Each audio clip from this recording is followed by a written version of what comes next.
வணக்கம் சுபிக்ஷா டிவி நேர்களே, நான் உங்கள் அன்பான சயின்டிபிக் வேதிக் அஸ்ட்ராலஜர் அஸ்ட்ரோ அரஞ்சி பேசுகிறேன். நல்லது நினைப்போம், நல்லதே நடக்கும். இந்த வீடியோவில் நம்ம என்ன பார்க்க போறோம்னா, அக்டோபர் 2024 கும்பராசிக்காரர்களுக்கு எத்தகைய ஒரு மாதமாக இருக்க போகிறதுன்னு பார்க்க போறோம். அதுக்கு முன்னாடி நம்மளோட சேனல் ஃபர்ஸ்ட் டைம் வரவங்க மறக்காம சப்ஸ்கிரைப் பண்ணுங்க, ஃப்ரெண்ட்ஸ் அண்ட் ரிலேட்டிவ்ஸ்க்கு ஷேர் பண்ணுங்க, பிடித்த வீடியோஸ்க்கு லைக் கொடுங்க.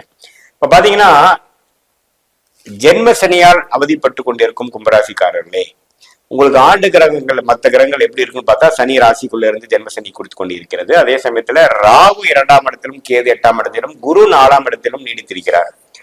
சோ இந்த ஆண்டு கிரகத்துல பாத்தீங்கன்னா, மெயினா ஆளுமை செலுத்தக்கூடிய ஒரு கிரகமாக சனி உங்க ராசிக்குள்ளே இருந்து கடந்த ஒரு வருடமாக, 1.5 வருடமாக, 1.25 வருடமாக ஒரு ஜென்மசனி தாக்கத்தை கொடுத்து இப்ப பூரட்டாதி நட்சத்திரக்காரங்கள் முழுமையாக பாதிக்கு உள்ளாகக்கூடிய அமைப்பு கொடுத்து கொண்டு இருக்கிறது.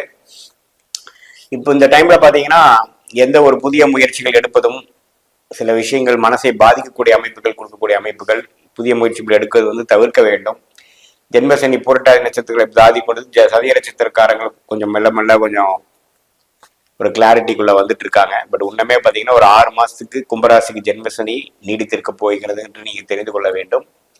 இத்தகைய ஒரு சூழ்நிலையில் கும்பராசிக்காரர்கள் வாழும் பொழுது, மாத கிரகத்தின் பயிற்சி எப்படி இருக்குன்னு பார்க்கும் பொழுது, செவ்வாய் 5ஆம் இடத்துல இருந்து 6ஆம் இடத்துல வர்றது முன்னமே கொஞ்சம் ஒரு மாதிரியான விஷயம்தான். 10ஆம் வீட்டு அதிபதியே 6ஆம் இடத்துல நீச்சமா வரும் பொழுது தொழில் விஷயங்கள் நல்ல மேன்மை பெறக்கூடிய வாய்ப்புகள் குறைகிறது.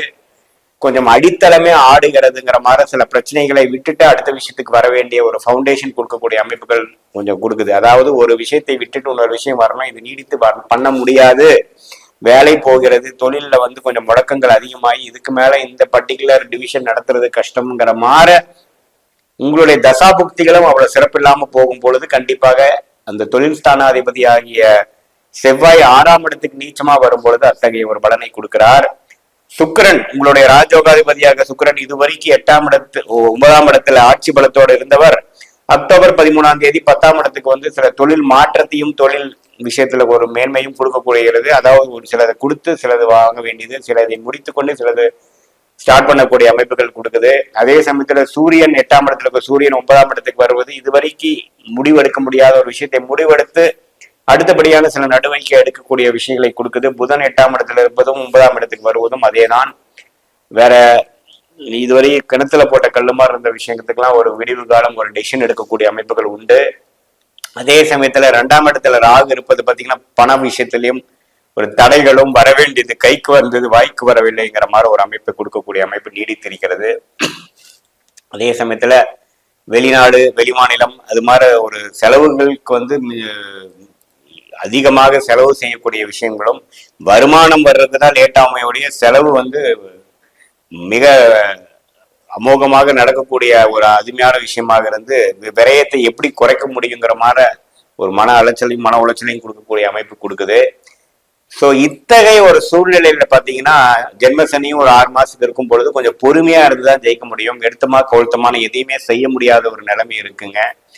ஏன்னா 10ஆம் வீட்டுல வந்து ராஜோகாதிபதி வந்தனால சரி ஏதோ ஒரு ஹோப், தொழில் மூலமா சில இப்ப இல்லைனாலும் ஒரு அடுத்த 6 மாசத்துக்கு அப்புறம் ஜெயிச்சிடலாங்கிற ஒரு ஹோப் கொடுக்கக்கூடிய அமைப்புகள் ஒண்ணுதான் பாசிட்டிவா நம்ம எடுத்துக்க முடியுது. அதே சமயத்துல கலைத்துறையில இருக்கிறவங்களுக்கு சின்ன ஓப்பனிங், சின்ன ஒரு ஆப்பர்ச்சுனிட்டி கிடைக்கக்கூடிய அமைப்பு சுக்கிரன் குரு பார்வையில வருவது கொடுக்குதுங்க. அதே சமயத்துல வந்து சூரியன் 9ஆம் இடத்துல நீச்சமா போனாலும் 8ஆம் இடத்துல இருந்து வெளியில் வர்றது ஒரு நல்ல விஷயம்தான். புதன் 8ஆம் இடத்து அதிபதியாக இருந்து 9ஆம் இடத்துக்கு வந்து ஒரு நட்பு வீட்டுக்கு வர்றது நல்ல விஷயம்தான். சோ இது மாதிரி ஒரு மாற்றங்கள் நிறைந்த ஒரு மாதமாக கும்பராசிக்காரர்களுக்கு இது மாதிரி ஒரு இக்கட்டான சூழ்நிலையில இருந்து எப்படி மீண்டு வருவது என்பதை சில புரியாம இருக்கக்கூடிய அமைப்புக்கு ஒரு கதவு திறந்து இந்த மாதிரி ஒரு ரூட்ல போய் நம்ம ஜெயிச்சுக்கலாங்கிற கூட அமைப்பு கொடுக்கக்கூடிய அமைப்புகள் இருக்கு. இல்லத்தரசிகள், இல்ல குடும்ப தலைவர்கள் எல்லாத்துக்குமே இன்னுமே ஒரு சுமாரான டைம் தான் போயிட்டு இருக்கு. ஏன்னா ராசிக்குள்ளேயே சனி இருந்து 7ஆம் பாவத்தை பாக்குறது அவ்வளவு சிறப்பில்லை. அதே சமயத்துல செவ்வாய் 6ஆம் இடத்துக்கு வரப்போ உடல் உபாதைகள், ஆப்ரேஷன் அது மாதிரி விஷயங்களும் கொஞ்சம் கவனமா இருக்க வேண்டிய அமைப்புகள் இருக்கு. தூரப்பிரதேசம் போறப்ப டிராவலிங்ல இருக்கப்போ கொஞ்சம் எச்சரிக்கையாக போகணும்.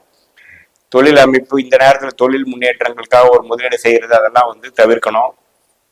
6 மாசம் பாத்தீங்கன்னா வெயிட் அண்ட் வாட்ச் பண்ணக்கூடிய ஒரு அமைப்பு தான் கும்பராசிக்காரர்களுக்கு. 2ஆம் இடத்துல இருக்கக்கூடிய ராகு பாத்தீங்கன்னா எப்பவுமே ஒரு நிதி பண விஷயத்துல வந்து ஒரு தடைகளை கொடுப்பார். அது வந்து ராகு பயிற்சி பாத்தீங்கன்னா 2025 ஏப்ரல் மாதம் ஆகிற பயிற்சி தான் வந்து கும்பராசிக்காரர்களுக்கு வந்து பண வரவு வந்து நீடித்து இதுவரைக்கும் இருந்த தடைகள் நீங்கி வரக்கூடிய அமைப்புகள் கொடுக்குது. ஸோ கண்டிப்பாக பார்த்தீங்கன்னா கும்பராசிக்காரருக்கு சில விஷயங்கள் ஒரு 7-8 பிரச்சனையில ஒரு பிரச்சனைகள் விலகி ஒரு அடுத்த ஒரு 4-5 மாசத்துல எப்படி ஒரு தப்பிக்கிறோம், இந்த விஷயத்துல இருந்து எப்படி ஒரு சூழ்நிலையில இருந்து ஒரு நல்ல விஷயத்துக்கு எப்படி மாறுறோங்கிற ஒரு ஒளி தெரியக்கூடிய ஒரு அமைப்பு கொடுக்கக்கூடிய ஒரு மாதமாக, குறிப்பாக செகண்ட் ஹாஃப் கொடுக்கக்கூடிய மாதமாக அக்டோபர் 2022 இருக்கு. இது பொதுவான பலன்கள் தான். உங்கள் ஜென்ம ஜாதகத்தில் எத்தகைய ஒரு தசாபுக்திகள் போகுது, அதோட திருப்பலம் ஸ்தான பலம்லாம் எப்படி இருக்கு, இந்த தசநாதன் புக்திநாதனோட ஸ்தான பலன்கள் எப்படி இருக்குங்கிறதெல்லாம் அனலைஸ் பண்ணி சொன்ன அப்படிதான் ஒரு துல்லியமான பலன் எடுக்க முடியும். மீண்டும் மற்றொரு காணொலியில் சந்திப்போம். நன்றி, வணக்கம்.